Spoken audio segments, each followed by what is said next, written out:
For today's craft, you'll need a mini bundt cake or a cupcake, some green icing, some flour sprinkles, green coconut, which is just coconut dyed with green food coloring, some fondant, and a mini Hershey's bar. Hello everybody, I'm so excited to see all of your smiling faces. Are you guys ready to get started? Give me a thumbs up if you are. Excellent. Who can tell me which holiday is coming up? What's the next Jewish holiday? It's coming up this week. That's right, it's the holiday of Shavuot or Shavuot. And this is a very special holiday. Now, it's the holiday that's least celebrated among all the Jewish holidays, which is really sad because it's the most important holiday we have. It's the holiday that we got the most precious gift ever, the Torah. On Shavuot, we celebrate God giving the Torah on Mount Sinai to the entire Jewish people. And unlike the movie version, which is usually not accurate, if you really want the real story, don't watch the movie, read the book. So in the book, the Torah explains that God didn't give the Torah to just Moses on a mountain by himself, but rather God gave the Torah to the entire Jewish people. Every single man, woman, and child experienced a national revelation. They experienced God talking to them directly. And it was the only time in world history that happened. In fact, the Torah tells us it will never again happen in all of world history. But not only that, the Torah tells us no other people will ever even make up a story to say that a national revelation happened. Nobody will ever experience everyone experiencing God speaking to them directly. But that happened to us. It happened to our ancestors as they stood at the foot of Mount Sinai. This week on Shavuot, we celebrate that remarkable event in world history, the time where Hashem gave us the Torah. So today, in honor of Shavuot, we're going to do two special crafts. We're going to do one craft where we're going to start with a plain, simple mountain. It really is a cake. Okay. But it's an empty cake, and it has a little bit of frosting, but not really. It's certainly not a pretty cake. And we're going to put on beautiful grass and flowers. We're going to make it look so amazing. You know why? Because when it came time for Hashem to choose a mountain to give the Torah on, do you know what he looked for? He didn't look for a mountain that was big and strong.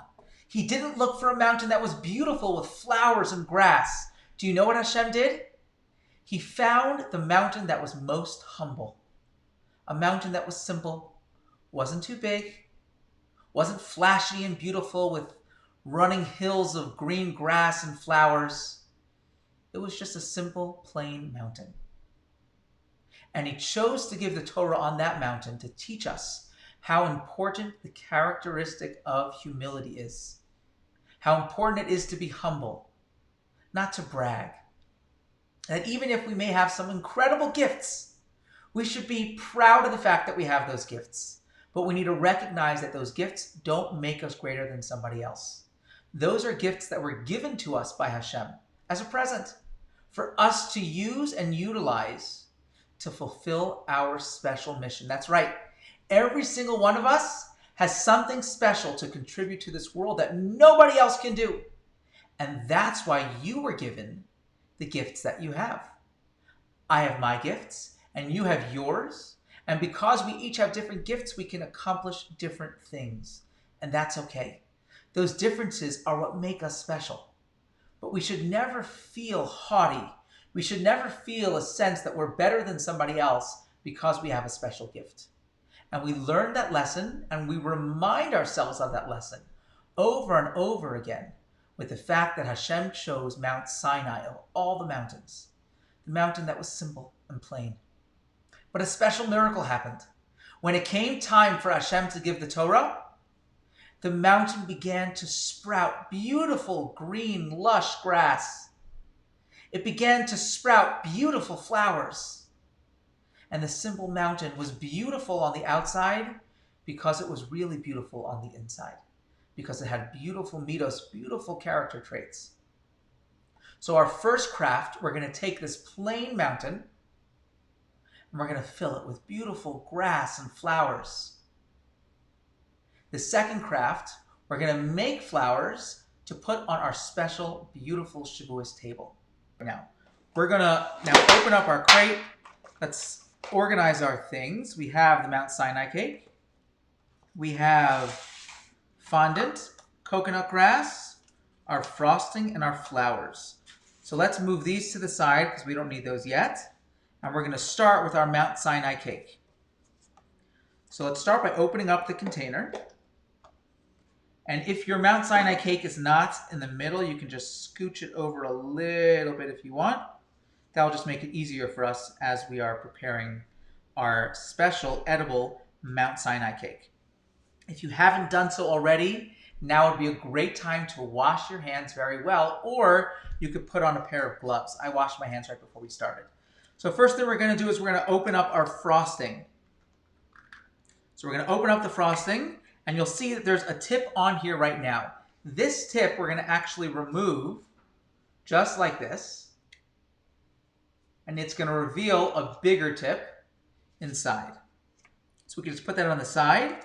Unless you want to use that tip, if you'd like to, you can, but I'm going to use the open tip. And we're going to start by just filling our Mount Sinai with green frosting. And we're going to go all the way up. And with that tip, it makes it a nice little fancy edge. And I find it easiest to go from the bottom and then work your way up. And as you go, you can just turn your plate and you can do the craft right on that little plastic container.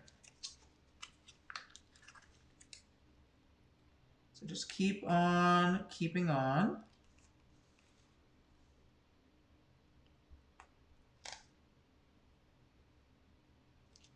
And don't worry about the hole in the middle. We're going to fix that at the end. We're going to make a beautiful fondant rose, and that rose is going to go right there on top.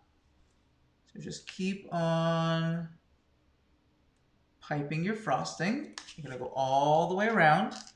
As your bag starts to empty out, you can just pull from the bottom. There should be plenty of frosting in your container to do at least this, if not even more. So we're going to keep on going all the way around with our frosting bag. Now we have our base layer of our Mount Sinai cake.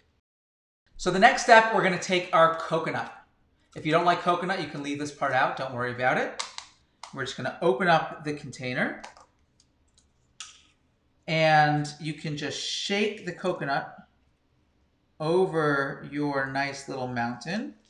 And that's going to be our grass. And you can just let it fall, let it stick.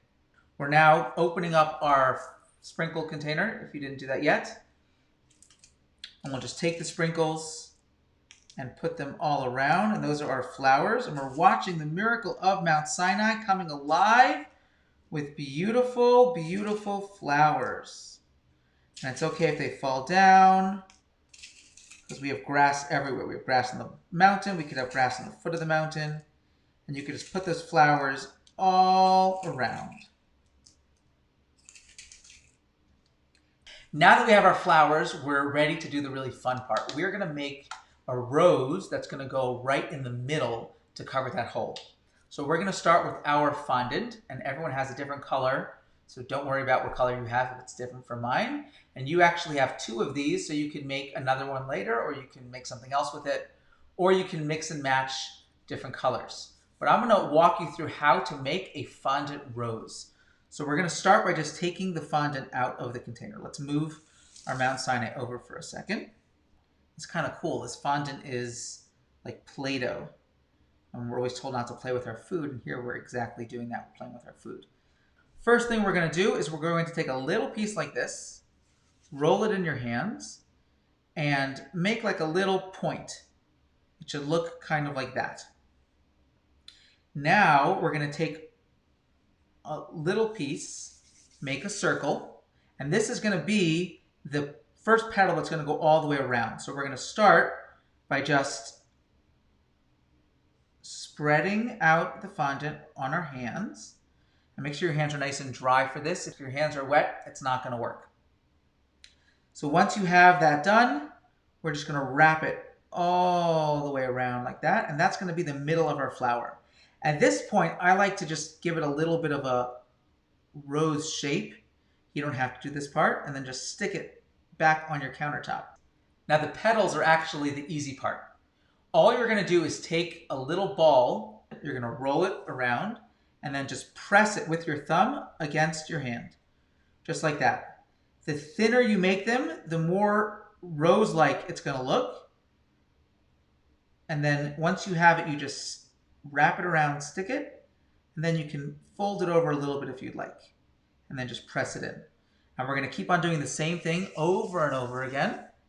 And as we do, remember the story of Shavuot and how Hashem made this beautiful miracle to make these pretty flowers all over the mountains. As we're making our flower, we can imagine what it must have been like if you were standing there and you saw the mountain plain and boring without any grass or flowers, and how amazing it must have been for us to see that wonderful miracle. Okay, so keep on doing that. You're going to go all the way around, and you want to, if you can see, you want to alternate the sides. So if I did 1 and 2, now the next one's going to go here, and the next one's going to go on this side. And then you keep on doing that until you have a rose. And you can already start seeing the shape of the rose forming. We're just going to keep on rolling those balls, form it with your thumb, peel it off, and sometimes it gets a little sticky, and that's okay. And just keep on going around. And you can make that rose as full as you want. The more petals you put around it, the fuller it's going to be. Now we're going to keep on going around and around and around until eventually we're going to have ourselves a beautiful rose. I'm going to do maybe 2 or 3 more petals. Again, you can make this as full as you want, or you can make it a tight, small rose. It's totally up to you. And as you can see, we made this whole rose and we still have some fondant left to spare. So you can use that second container of fondant for really whatever you want. So here's our rose. Now if you see, it's very wide at the base. So what we want to do is we want to just give it a pinch. When we pinch it, the rose petals will go forward, and we could just take this part and get rid of it. Now we're going to take our rose and we're going to stick it right in the middle of our Mount Sinai cake. So right where that hole is. And now we have a beautiful flower on the top of our mountain. But Mount Sinai is not complete. What are we missing? What are we missing on our Har Sinai cake? Here we have our Har Sinai cake. We have the flower in the middle. What's missing? The Torah. As we said, on Shavuot, Hashem came down and gave the Jewish people the greatest gift we ever received. He gave us the Torah. Because we got the Torah and its rules, we're going to make tablets that we're going to stick on top. So if you take out your Hershey bar, we're going to just break it into different pieces. You see each bar makes 4 pieces. Now this is the most important part of the entire project. 2 of the pieces we have to eat because we don't need them. So if you want to join me, we're going to make the blessing together. Baruch atah Adonai, Eloheinu melech haolam, shehakol nihiyeh bidvaro. That was an important part. Now take the 2 tablets that you have left, and you can stick them anywhere you want in the mountain. And that, my friends, is our Mount Sinai cake. We had a great time. I hope you did as well. We hope to see you back live in person really, really soon. But if not, if you guys enjoyed these, please let me know.